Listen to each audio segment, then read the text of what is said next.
কচুয়ায় ভারপ্রাপ্ত প্রধান শিক্ষকের বিরুদ্ধে ক্ষুদ্র মেরামতের অর্থ আত্মসাতের অভিযোগ।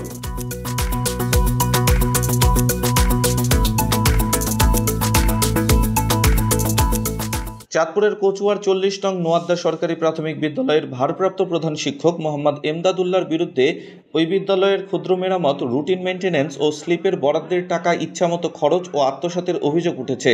এই ঘটনায় মঙ্গলবার দুপুরে বিদ্যালয়ের সভাপতি আবুল বাশার শাহীনের নেতৃত্বে প্রতিবাদ জানিয়েছেন কমিটির সদস্যবৃন্দ ও এলাকাবাসী। জানা গেছে, কচুয়া উপজেলা শিক্ষা অফিস থেকে 2023-24 অর্থবছরে নোয়াদ্দা সরকারি প্রাথমিক বিদ্যালয়ের ক্ষুদ্র মেরামত বাবদ বিদ্যালয়ের উন্নয়নের লক্ষ্যে 2 লাখ টাকা বরাদ্দ দেওয়া হয়। এছাড়া এর আগে রুটিন মেইনটেন্যান্স বাবদ 40,000 ও স্লিপ বরাদ্দ বাবদ 50,000 টাকা বরাদ্দ হয়। এতে ভারপ্রাপ্ত প্রধান শিক্ষক মোহাম্মদ এবায়দুল্লাহ, বিদ্যালয়ের সভাপতি আবুল বাশার শাহীন, সহসভাপতি আব্দুল জলিল সহ ম্যানেজিং কমিটির কোনো সদস্যদের না জানিয়ে নিজ ইচ্ছামতো ব্যাংক থেকে টাকা উত্তোলন করে নামমাত্র উন্নয়ন কাজ করেন এবং বাকি অর্থ আত্মসাৎ করেন।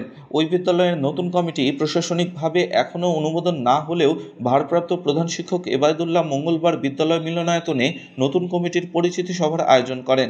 পরিচিতি সভার শুরুর দিকে অভিভাবক হাবিবুল্লাহ সরকারি প্রাপ্ত বরাদ্দ কোন কোন খাতে ব্যয় করা হয়েছে এবং কমিটির সভাপতি ও সকল সদস্যরা জানে কিনা জানতে চাইলে বিদ্যালয়ের ভারপ্রাপ্ত প্রধান শিক্ষক মোহাম্মদ এবায়দুল্লাহ উত্তেজিত হয়ে হাবিবুল্লাহর সাথে অশালীন আচরণ করে তাকে বের হয়ে যেতে বলেন।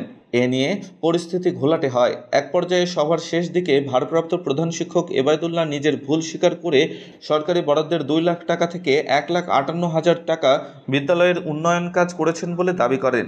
এ ঘটনায় বিদ্যালয়ের ভারপ্রাপ্ত প্রধান শিক্ষক এবায়দুল্লাহর বিরুদ্ধে শাস্তিমূলক ব্যবস্থা নেওয়ার দাবি জানিয়েছেন বিদ্যালয়ের সভাপতি আবুল বাশার শাহীন, সহসভাপতি আব্দুল জলিল, অভিভাবক হাবিবুল্লাহ সহ আরও অনেকে।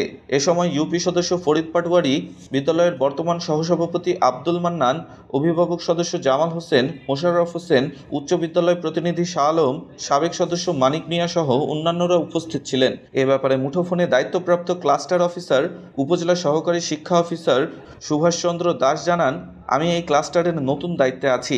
বিষয়টি খোঁজখবর নিয়ে অভিযুক্তের বিরুদ্ধে প্রয়োজনীয় ব্যবস্থা নেওয়া হবে।